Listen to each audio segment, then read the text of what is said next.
চট্টগ্রামের একটি মর্মান্তিক নারী এবং শিশু নির্যাতনের ঘটনাকে উপজীব্য করে নির্মিত হয়েছে চলচ্চিত্র ট্রাইব্যুনাল নামে যে সিনেমাটি নির্মাণ করেছেন রায়হান খান। এই সিনেমা দিয়ে বিরতি কাটিয়ে বড় পর্দায় ফিরছেন চিত্রনায়িকা নুসরাত ফারিয়া। বাস্তব ঘটনা থেকে অনুপ্রাণিত কোর্টরুম ড্রামা ঘনা ট্রাইব্যুনালে আর অভিনয় করেছেন আদর আজাদ, তারিক আনাম খান এবং মৌসুমী হামিদের মতো শিল্পীরা। সিনেমাটি নিয়ে বিস্তারিত জানাতে মঙ্গলবার সন্ধ্যায় হয়েছে সংবাদ সম্মেলন, যেখানে জানানো হয় ট্রাইব্যুনাল মূলত সেই সব নারীদের কণ্ঠস্বর যাদের গল্প কখনো শিরোনাম হয় না।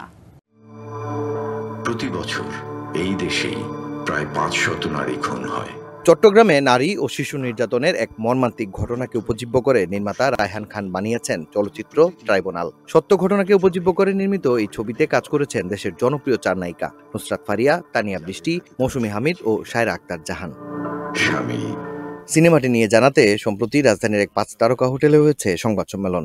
নির্মাতা ও অন্যান্য কুশলীদের সাথে ছবির অন্য 3 নায়িকা উপস্থিত থাকলেও আয়োজনে ছিলেন না নুসরাত ফারিয়া।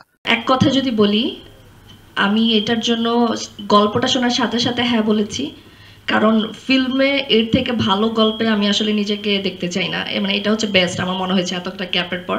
আর সেকেন্ড আর মোস্ট ইম্পর্ট্যান্ট আমার ডিসিশন নেওয়ার ক্ষেত্রে হয়েছে সেটা হচ্ছে ডিরেক্টর রায়হান খান।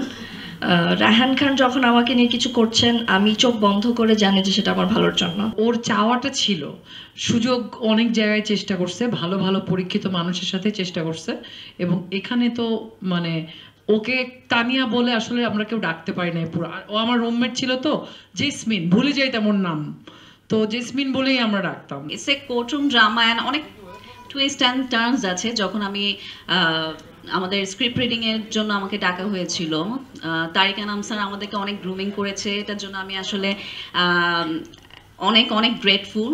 আমার যদি অ্যাক্টিং যতটুকুই ভালো হয়ে থাকবে, আমি বলবো যে রায়হান খান ভাই আমাকে ওই স্পেসটা দিয়েছে শুটিং এর সময়। ট্রাইব্যুনালে কাজ করা নিয়ে এদিন নিজেদের অভিজ্ঞতা জানিয়েছেন ছবির অন্যান্য শিল্পীরাও। এই ছবিটা অনেক বেশি একটা উই ফিলিং এর ছবি, কারণ আমরা অন্যান্য বিভিন্ন আর্ট মিডিয়ামে এত বেশি আমি কেন্দ্রিক হয়ে পড়েছি, নট অনলি ফিল্ম, সেখানে আসলে আমরা টুগেদারলি কিছু অ্যাচিভ করতে পারি না। তো এই ছবিটা আমার মনে হয় যে টুগেদারলি অ্যাচিভ করার জিনিস। সবচেয়ে বড় ব্যাপার হচ্ছে এটার বড় হিরো হচ্ছে এখানে স্টোরি।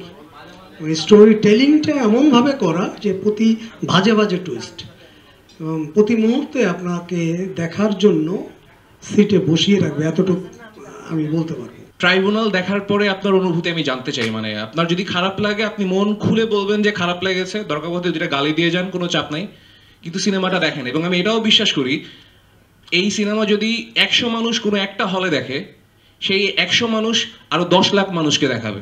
কোর্টরুম ড্রামা ঘরানার চলচ্চিত্র ট্রাইব্যুনাল প্রেক্ষাগৃহে ভালো লাগবে দর্শকদের। আয়োজনে সাংবাদিকদের প্রশ্নে এমনটাই জানান নির্মাতা। অলওয়েজ টুইস্ট একটু লিনিয়ার ওয়েতে চলে, এইভাবে ঘটেছে ওভাবে ঘটেছে, তাই না?